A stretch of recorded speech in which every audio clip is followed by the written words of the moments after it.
Good morning from beautiful Brisbane, Australia. It's Friday. Yay!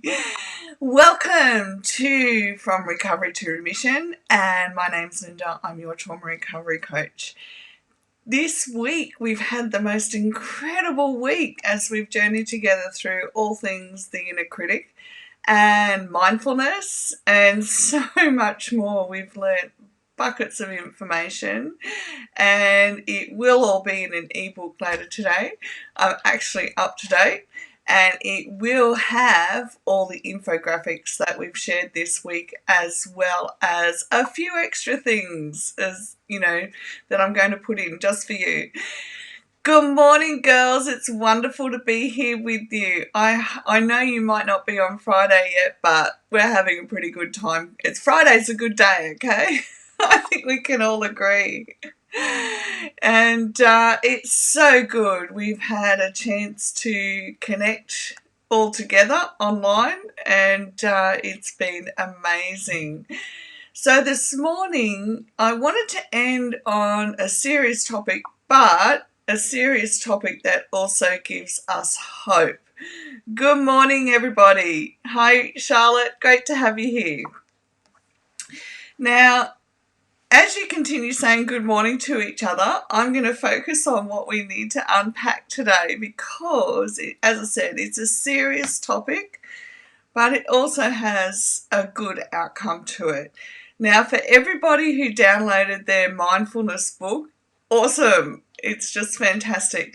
And you'll be able to put all of this information that I share with you today into your mindfulness book and information that goes with all your inner critic stuff as well. Okay, makes sense? Here we go. I have to share this with you. Ali's in Ireland, and it's still Thursday night there, but she's off to work tomorrow. But the heat is up to 26 degrees there. That's amazing. That's just about a cold day for us, Ali. Did you know that? I can imagine you're all sweltering, actually, in that heat. Okay, so I want to read you a couple of things this morning that really touched my heart when I read them, and it showed me how far we've progressed. One, in that there's a whole willingness to have an openness about sexual abuse or childhood sexual trauma. And two, that people are beginning to understand the different things that we can do, all right? So for me, many years ago, there wasn't all these options available, and it certainly wasn't talked about in public forums either. By the way, it was like, you know, the old keep it secret, keep it safe, and if we keep it behind closed doors, then it didn't really happen, unfortunately. And that wasn't just wasn't sexual abuse. That was also many things that, you know, if it happened behind closed doors, then and we don't talk about it, then it didn't happen. How sad that we had to live that way. But the good news is that we're the first generation who are going to be really taking a lot of what happens for us with complex trauma and taking it out into the world and helping people know that they don't have to hide behind closed doors anymore, no matter what is happening with their mental health, because it impacts so much of our life. And if we don't get a chance to deal with it when we're younger, as we get older, we can lose our whole ability to function in life, as a number of us know. So this is a quote from Charles Wilkins. Our unwanted and self-destructive habits often were formed as children to help us survive. Childhood abuse, whether physical, emotional, verbal, sexual, or the covert traumas of neglect, oppression, and isolation, demands that if the child is to survive, she must create coping skills to deal with the abuse and the inherent messages about who she is. Mindfulness offers the possibility of relating differently to what's already here by understanding that there's nothing to get rid of and everything to accept. And I think it's really important that we go back to the part where she says, must create coping skills to deal with the abuse and the inherent messages. Now, the inherent messages that we pick up in our childhood aren't just about sexual abuse. Inherent messages are all the unspoken cues that we get from our family that as long as we don't talk about this, then we can be acceptable and still part of the family. Nobody ever has to speak a word. Ever. And we know what the family rules are. It took me a long time to come to terms with one of them. My nan had been staying literally like 3 minutes down the road. She'd been there 3 weeks. She's my favourite nan. And I didn't know. And I was distressed beyond distress. This is way back when Josh was a little baby. And I was like, why wouldn't you just tell me, you're a couple of minutes down the road? I don't understand why she didn't to this day. And I was sobbing, but the only way I was allowed to come and see her is if I didn't talk about it. So don't be emotional. Don't talk about this. Don't ask questions. And it's just like crazy. If we're going to raise children and raise our grandchildren, okay, one day I'll have grandchildren. We want to be able to have an open heart and be willing to learn that we can do so much better. Yeah, let me just show you, Rachel. I already did it. And there's another quote this morning too. This is by Bessel van der Kolk, who wrote The Body Keeps the Score. And as we know, it's every page is like you read a page and then have to put it down because just absorbing all the information and how much it relates to our life is just phenomenal. As long as you keep secrets and suppress information, you are fundamentally at war with yourself. The critical issue is allowing yourself to know what you know. That takes an enormous amount of courage. Emphasis by Linda. Because I can tell you it does take an incredible amount of courage to know what I know because other people weren't there as an adult. Other people weren't there. They didn't experience it.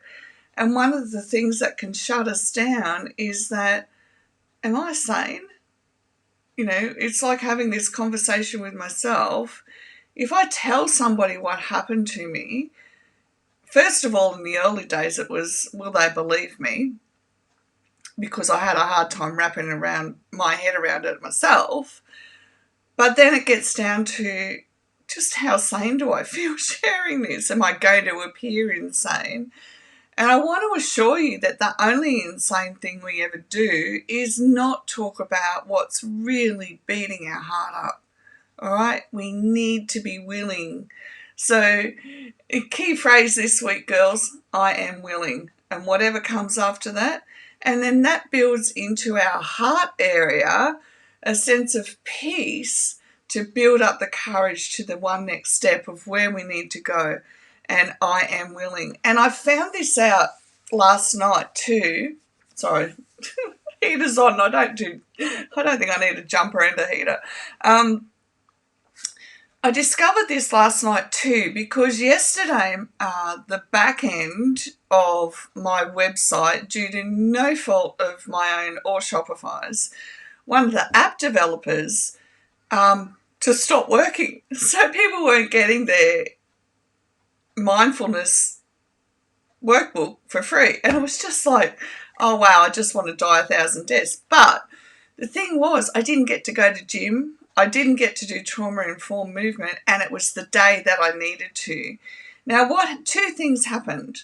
One was I was able to emotionally regulate myself and work myself all the way through everything that I needed to do yesterday to make things happen and get that part of my business back online, which, as everybody knows, This is my great passion, is putting out workbooks and so that people will have effective tools to grow and heal.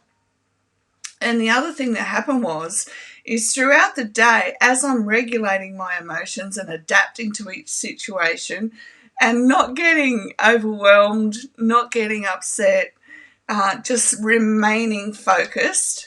And I was really proud of myself because years ago, I just remember a conversation I had with a phone company, and it was so incredibly upsetting. I'm in tears for however long it took to resolve this, issue. I'm like, wow, I've come a long way.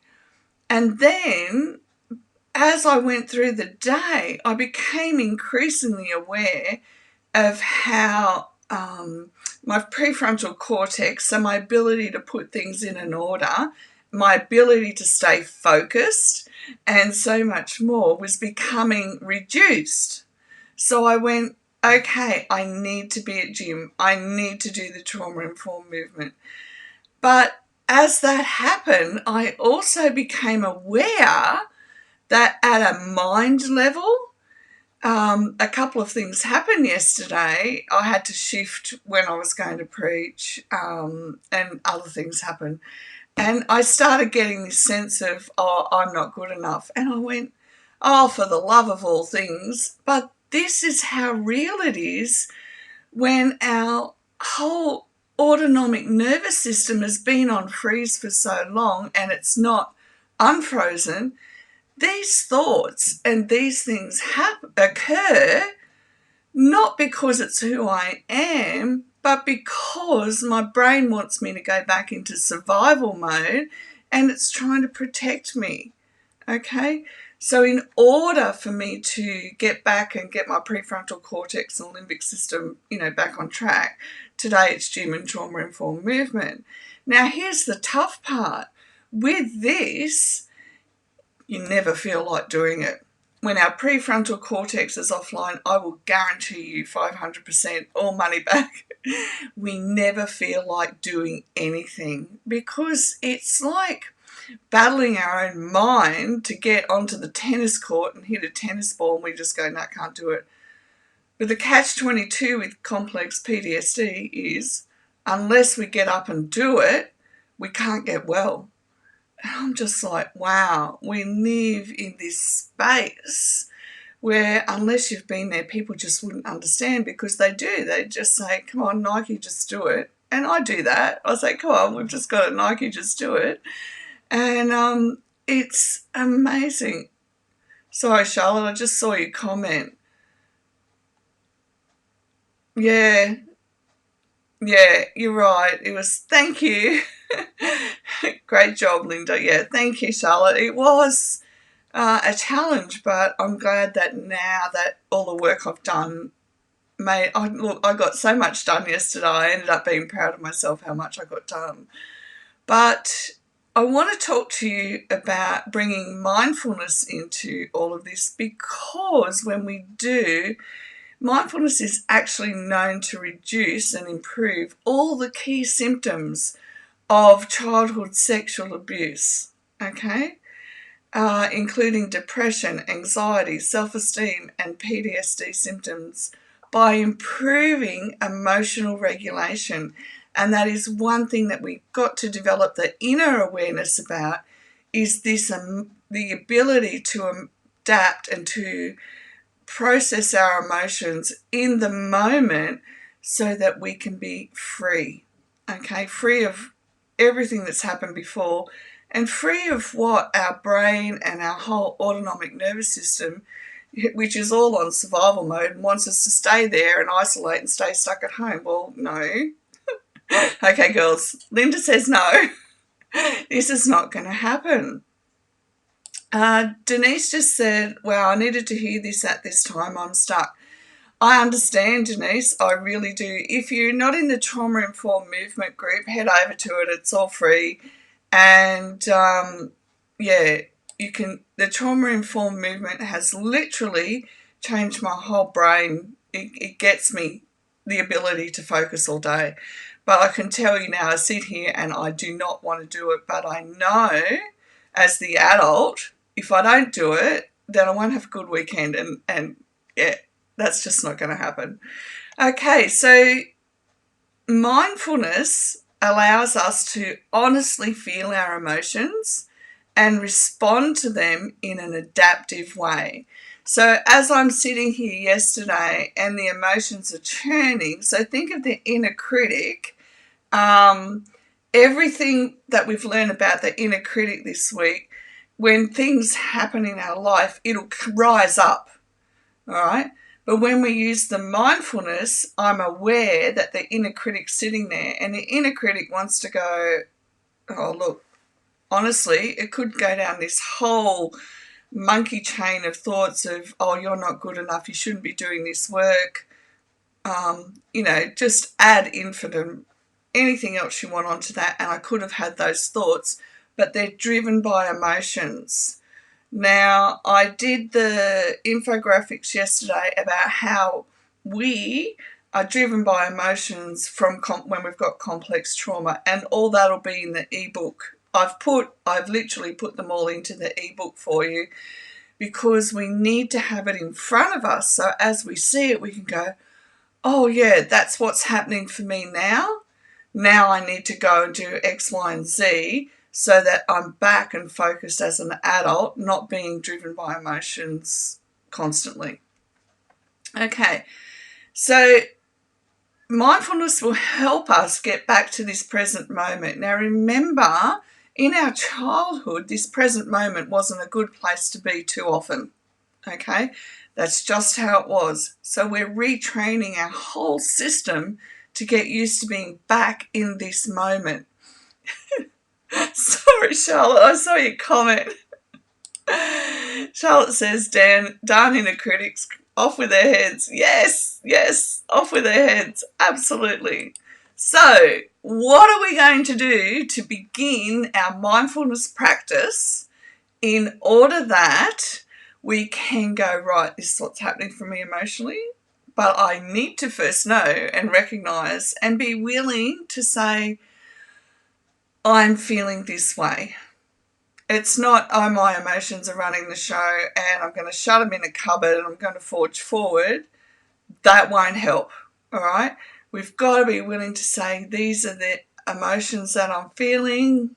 They're maladaptive, as in they're not serving me as an adult. That's the quickest way to put that. And sorry, Rachel. Oh, you girls have got the Friday funnies on. I love it. Right, hang on. Rachel just said, I had a couple of flashbacks today. I could feel the negative thoughts coming in. Well done. And honestly, all I could hear you say was, Linda says no. Oh, that's funny. Right, Friday funnies today, girls. Okay, so what are we going to do in order to help us with complex PTSD? One of the best things that we need to do is mindfully start our next day today. All right, so what we want to do is have time at night that we schedule in. Time is so important for us to get used to working with, and we want to say, right, I'm going to set up my next day. So for me, setting up my next day means that I'm organised for bed, I'm organised for doing my Facebook Live, I'm organised to do gym and come home and do the trauma-informed movement, and I'm organised for clients and anything else that I need after that, any appointments or whatever. So I really need, sometimes I need to write it down step by step what my next day will consist of. Other times I'm able to focus my mind on, this is what we're doing. It just seems to be what suits at that given point in time, and truth be known, it's probably, is the prefrontal cortex fully engaged or not? Either way, start off the next day mindfully the night before, okay? I can't tell you this enough. Journal, journal, journal. At the end of every day, journal about what you are feeling, because unless we are admitting how we were feeling today, we're just going to keep shoving it down. and it's not a good shoving it down. It's not like shoveling a bucket of ice cream and then feeling really good. It makes us feel really bad, okay?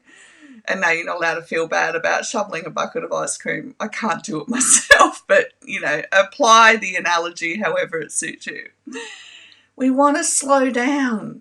We don't have to run anymore, all right? Truly, really, truly, slow down, all right? We want to slow down to be in this moment so that our internal system can feel safe to slow down as well, all right? Use affirmations and feel them, i.e., I am safe. I can manage this. Remember, our brain back in the primitive part was wired in childhood to have a subconscious automatic fear response. We need to say, I can manage this, okay? Use breath work with intention, i.e. trauma-informed movement. Now, this is why the breath work is super important. When we've got complex PTSD and we get triggered, anxiety, etc., when we spend time breathing mindfully, it makes it easier to do it when we get triggered, when the anxiety comes. And that is one of the biggest ways I've broken free of a lot of my anxiety, is the mindfulness breathing. It's just helped incredibly. And we need more oxygen in our body anyhow, normally speaking. And because we hypo and hyperventilate, I think, we need to be consciously focusing on our breath. And it's so powerful. Without our breath, we're dead. So let's use our breath to live and fully embrace life. I want you to get your brave on. Talk to those around you about what your external signs of a trigger are, and allow them to help you through those times. I'm currently making a list of how I can identify when the prefrontal cortex is offline, and two, when I'm emotionally dysregulated, because I'm beginning to look at the patterns and see that there are some things that I do, and, because we can see it over time, like I now have a rule: do not buy anything late at night online. Just don't. Linda says no. Just don't do it, okay? It's one of the things that I can now say and use the whole acronym: hungry, angry, lonely, tired, and say what's happening for me, what do I need to address internally. And 9 times out of 10 for me, it's always tired, okay? So use that. But there are other things that happen, like I'll forget to do the dishes, and I say to Nick now, Nick, if I haven't done the dishes for a day, can you just remind me? And then what I do is sit down and go, okay, where am I at? Have I exercised? Have I eaten? Do I need to sleep?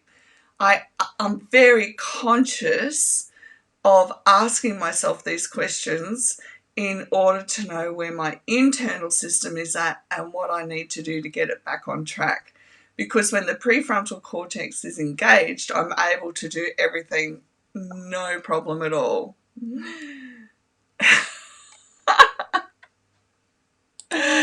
Charlotte said, I've learned that the hard way. The infomercials are so convincing at 3 a.m. Yeah. I'm not awake at that time, but oh wow. I can totally understand. Totally understand. And finally, we want to interact in a community. No more isolating. And it's one of the key things that we can definitely be aware of is when we're isolating, okay? If we're isolating, the only way through is to get back in and not isolate, okay? All of this information will be on your infographic in your ebook that will be available later today. I've got most of it done, but this video will have to go up so I can put the links in for you as well. Thank you, girls. We've had the most incredible week. We truly have. I think, just give me one sec, because I should be able to help you out. For those that are listening later, we can I've just got to shuffle a few things around on my desktop here for one moment. And I'll just grab you the link for the trauma-informed movement group, because we're not a big group. It's self-directed and all the information's there. And I can put a link in now. Okay, so if you're looking for the trauma-informed movement group, the link's just been posted in the thread. So it's there, it's just come up. Denise says, no community to get involved with, been isolating for 9 months now since lost my job last year. I can totally understand. I will get you the link to our community, Denise, because it is the most loving, kind, caring community which we're all involved in. All the rat bags that came this morning, I kid. We come along and enjoy ourselves too. And this group is emotionally safe and full of bucket loads of love and laughter. Okay, Denise, the link will be coming up any minute now, and that's the Facebook group that we're all involved in, sharing and caring for each other throughout life. We do it together, because when we do it together, we get our brave on really effectively. Okay, thank you, girls. I'm going to go and get my brave on and get to gym and do some trauma-informed movement, because if I keep sitting here all day, it'll never get done. I love you all heaps, and have a gorgeous weekend, and I will see you again first thing Monday morning. Bye for now.